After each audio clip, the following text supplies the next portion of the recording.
अस्सलाम वालेकुम and welcome to my channel experience with Sherdil. मेरा नाम मोहम्मद उस्मान ख़ान है और I am the founder and CEO Sherdil group. आज हम बात करेंगे realities of government trainings in Pakistan.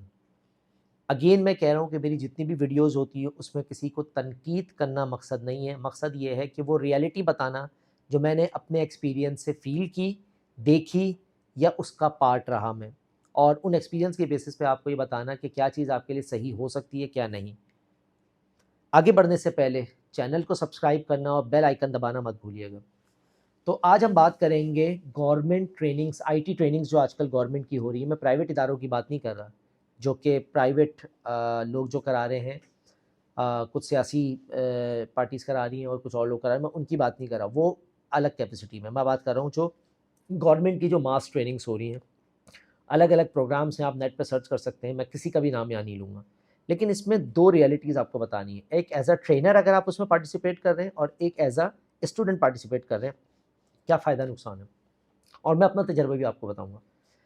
मुझे क्लाउड पढ़ाते हुए पाकिस्तान में और दुनिया भर में तकरीबन 9 साल हो गए हैं, और ओवरऑल आईटी ट्रेनिंग कराते हुए तकरीबन 20 साल हो चुके हैं मुझे। 4000 से ज़्यादा आईटी प्रोफेशनल्स को मैंने पाकिस्तान में ट्रेन किया ऑन मल्टी क्लाउड। इतनी बड़ी कैपेसिटी में किसी ने आज तक ट्रेन नहीं किया। दूसरा, पाकिस्तान में मैं वाहिद ट्रेनर हूँ जो मल्टी क्लाउड है, जो एडब्ल्यूएस, गूगल, एज़्योर, अलीबाबा चारों पढ़ा रहा है। उसकी वजह ये क्यों बता रहा हूँ, इसकी वजह ये नहीं कि मुझे अपनी कोई पब्लिसिटी करनी, इसकी वजह ये है कि मैं चारों क्लाउड की वो रियलिटीज़ जानता हूँ जो गवर्नमेंट ट्रेनिंग्स के अंदर लोग पढ़ा रहे हैं, और क्या पढ़ा रहे हैं, क्या डिफरेंस है, वो बात करेंगे। तो स्टेप बाय स्टेप लेके चलते हैं चीज़ों को। गवर्नमेंट ट्रेनिंग्स हैं क्या? ये गवर्नमेंट ट्रेनिंग्स बेसिकली वो फ्री ट्रेनिंग्स होती हैं जिसको गवर्नमेंट अनाउंस करती है हमारे टैक्स के पैसों से। हमारे टैक्स के पैसों से वो अनाउंस करती है, और उसके अंदर फ़ायदा ये होता है कि आपको वो ट्रेनिंग फ्री ऑफ कॉस्ट मिलती है। आप कोई एग्ज़ाम देते हैं कहीं स्टेडियम में या किसी जगहों पे, और फिर वो ट्रेनिंग फ्री हो जाती है आपके लिए। अभी जो मैं बात कर रहा हूँ वो डिफरेंट ट्रेनिंग्स तो है, लेकिन मेरा फ़ोकस क्लाउड और डेवऑप्स की ट्रेनिंग्स है ज़्यादा, उसके ऊपर मैं बात कर रहा हूँ। सो वो जो ट्रेनिंग्स गवर्नमेंट स्टार्ट करती है, अभी मैं एक वाक़या आपको छोटा-सा बताता हूँ। एक गवर्नमेंट ट्रेनिंग हमारे पास आई, उन्होंने कहा, उस्मान भाई ये गवर्नमेंट ट्रेनिंग आई हुई, इसको आपको कराना है, ये XYZ डिपार्टमेंट की ट्रेनिंग है। मतलब उस डिपार्टमेंट को नहीं करानी, मुख्तलिफ़ वोकेशनल और ट्रेनिंग्स डिपार्टमेंट्स बने हुए हैं। जिस तरह से मैंने लास्ट ईयर कराया था टेक लिफ्ट का प्रोग्राम, उसकी पूरी आउटलाइन और चीज़ें सॉफ्टवेयर हाउसेस के साथ बात हुई, बनी, उसका कंटेंट बना, उसको कंटेंट बनाने और डिज़ाइन करने, फाइनल करने में कितने घंटे की ट्रेनिंग होगी, किस दिन क्या पढ़ाया जाएगा, इसके अंदर तकरीबन 1 साल लग गया। 1 साल के बाद वो ट्रेनिंग शुरू हुई, और मैं खुद उसका मतलब एज़ अ पार्टिसिपेंट था, एज़ अ ट्रेनर था, तो मुझे पता है कि कितनी मेहनत उसके ऊपर हुई है। उसके साथ-साथ और भी कई ट्रेनिंग्स इस वक़्त गवर्नमेंट करा रही है, जिसमें सॉफ्टवेयर हाउसेज़ और आईटी इंडस्ट्रीज़ को कोलैबोरेट नहीं करने दिया जाता। यानी कि वो साथ बैठ के ट्रेनिंग नहीं बनाते, मैं उस पॉइंट ऑफ व्यू से बात कर रहा हूँ। जब वो साथ बैठ के ट्रेनिंग नहीं बनाते, तो कोई गवर्नमेंट के भाई बैठे हुए हैं, उन्होंने असाइन कर दिया, भाई ये 300 घंटे की ट्रेनिंग होगी और ये फलाँ जगह कराई जाएगी। ठीक है भाई, क्या आपने वो पूछा किसी आईटी कंपनी से कि आईटी इंडस्ट्री को इसकी ज़रूरत भी है? क्या आपने ये पूछा कि 300 घंटे में पढ़ाया क्या जाएगा? क्या आपने पूछा कि मटीरियल कहाँ आएगा? क्या आपने पूछा कि क्लाउड की लैब्स कौन कराएगा? किस प्लेटफ़ॉर्म पे लैब होगी? उसके पैसे कौन देगा? किस तरह होगी? नहीं, कुछ नहीं। तो वही बात मैं आपको बता रहा हूँ कि हमारे पास एक डिपार्टमेंट आया, उन्होंने कहा कि भई ये ट्रेनिंग ये करानी है और आप कल से ट्रेनर भेज दें। तो मैंने उनको कहा, मैंने कहा ना कोई कॉन्ट्रैक्ट, ना कोई एग्रीमेंट, कितने घंटे की ट्रेनिंग है, क्या पढ़ाना है? कह रहे हैं वो हम बता देंगे। ये है स्कैम नंबर 1। अगर आप एज़ अ ट्रेनर हैं, तो आपने इन चीज़ों से बच के रहना है। आपके पैसे भी डूबेंगे, आपका टाइम भी डूबेगा, क्योंकि कोई लिखत-पढ़त नहीं है, याद रखिएगा। जब तक लिखत-पढ़त नहीं हो, उस वक़्त तक मत कीजिएगा। लेन-देन के मामले में हमेशा अल्लाह ताला ने लिखने का बोला है, और अगर कोई आपसे लिखने-पढ़ने से दूर भाग रहा है, तो समझ लें वो 2 नंबर आदमी है, अगर कोई लिखत-पढ़त आपके साथ नहीं कर रहा।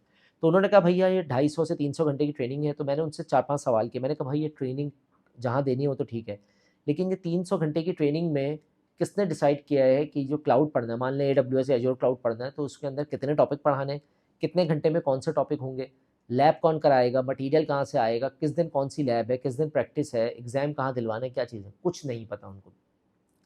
ये पॉइंट हाइलाइट करता है कि ये स्कैम है, ये पैसों को किसी तरीके से खर्च करना है बस। जो आपको एलोकेट हो गया बजट, बस उसको खर्च कर दो किसी तरीके से, बजाय किसी सोचे समझे कि यार कितने। हम जब क्लाउड की ट्रेनिंग यहाँ कराते हैं ना, एडब्ल्यूएस की नॉर्मली मैक्स बता रहा हूँ, मैक्स 50 घंटे से ऊपर नहीं जाती ट्रेनिंग। है ही नहीं, इतनी चीज़ें कितनी पढ़ाएँगे आपको। आप किसी ट्रेनिंग के अंदर 250-300 घंटे एलोकेट करो, पढ़ाओगे क्या? आपने उसका करिकुलम बनाया, आपने पर डे स्केड्यूल सेट किया, आपने बताया कितनी थ्योरी है, कितनी लैब है, कौन ट्रेनर पढ़ा रहा है, इसके अंदर कितनी लैब होगी, अगर क्लाउड अकाउंट है तो क्लाउड अकाउंट देगा कौन, क्लाउड अकाउंट में डेबिट क्रेडिट कार्ड किसका लगेगा। ये तमाम चीज़ें एज अ ट्रेनर आपको पूछनी ज़रूरी है, क्योंकि मैं जानता हूँ कि जब इस तरह के इदारे ट्रेनिंग ऑफ़र करते हैं तो नॉर्मली वो मार्केट से लोगों को उठा रहे होते हैं, भाई आप आएँ और पढ़ा दें।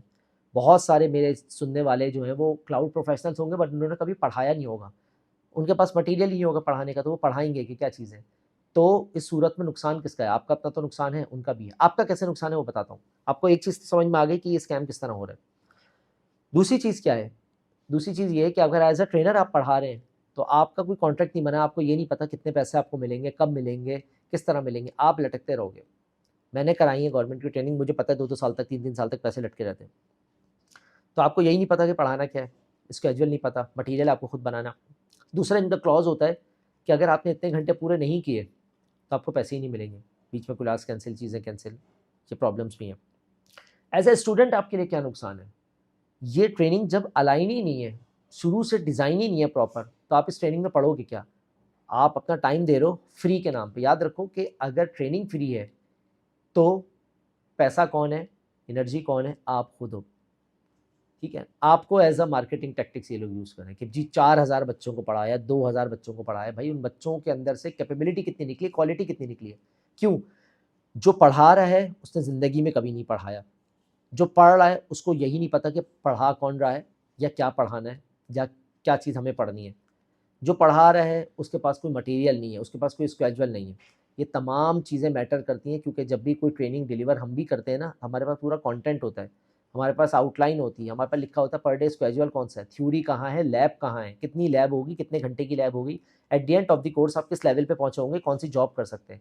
जब तक ये चीज़ों की रियलिटी नहीं होगी, ना पढ़ने वाला सही पढ़ा सकता है, पढ़ने वाला सही पढ़ सकता है, ना पढ़ाने वाला सही पढ़ा सकता है। और इस सूरत में एंजॉय कौन करेगा, जिसने कोर्स को लॉन्च किया है। जिस डिपार्टमेंट में पैसे दिए उनके तो पैसे बन ही गए, क्योंकि उनके बजट एलोकेट हो गए। लेकिन जिस डिपार्टमेंट के साथ साथ जो यूनिवर्सिटी पढ़ा रही है उनको भी पैसे मिल गए, क्योंकि यूनिवर्सिटी को भी गर्ज नहीं है कि वो क्या पढ़ाया जा रहा है। यूनिवर्सिटी में यही तो प्रॉब्लम है कि मेजॉरिटी यूनिवर्सिटीज़ को यही नहीं पता कि अगर उनके पास शाम में कोई वोकेशनल ट्रेनिंग्स चल रही हैं तो उसमें पढ़ाया क्या जा रहा है, क्या चीज़ें हो रही हैं, और जो स्टूडेंट आ रहा है वो किस लेवल का आ रहा है। उनको बस बच्चे भरने हैं अपने, क्योंकि उनका परसेंटेज सेट है उसमें। तो परसेंटेज सेट है, और ऐसा हो नहीं सकता कि कोई यूनिवर्सिटी प्राइवेट हो और वो फ़ी सबिलिल्लाह पढ़ा रही हो। ज़ाहिर है सबका समझ के थोड़ी पढ़ा रहे हो, वो बिज़नेस प्रॉफिटेबल कर रहे हैं और उनका राइट है लेना। बात ये है कि जब बजट एलोकेट है तो आपने राइट ट्रेनर चूज़ किया, आपने राइट ट्रेनिंग चूज़ की, आपने राइट सर्विसेज चूज़ की, नहीं की। जब ये चीज़ें नहीं की तो फिर प्रॉब्लम कौन फेस करेगा, वो प्रॉब्लम वो स्टूडेंट फेस करेगा और प्रॉब्लम वो ट्रेनर फेस करेगा जो कि इस ट्रेनिंग को दे रहा है या वो ट्रेनिंग ले रहा है। तो अगर आप किसी इस तरह की फ्री ट्रेनिंग में ऐड हैं as a trainer, as a trainee, तो कोशिश करें इनसे बच के निकलें और सही जगह से सही ट्रेनिंग लें। और अगर अपनी स्किल बेच रहे हैं, यानी कि एज अ ट्रेनिंग कहीं पढ़ा रहे हैं एज अ ट्रेनर, तो ऐसी जगह पढ़ाएं जहाँ से पैसे मिलने की उम्मीद भी हो और जहाँ आप अपने रिस्क को हलाल तरीके से दे सकें आगे। थैंक यू, अपना बहुत सा ख्याल रखिएगा। नेक्स्ट वीडियो में दोबारा मिलते हैं।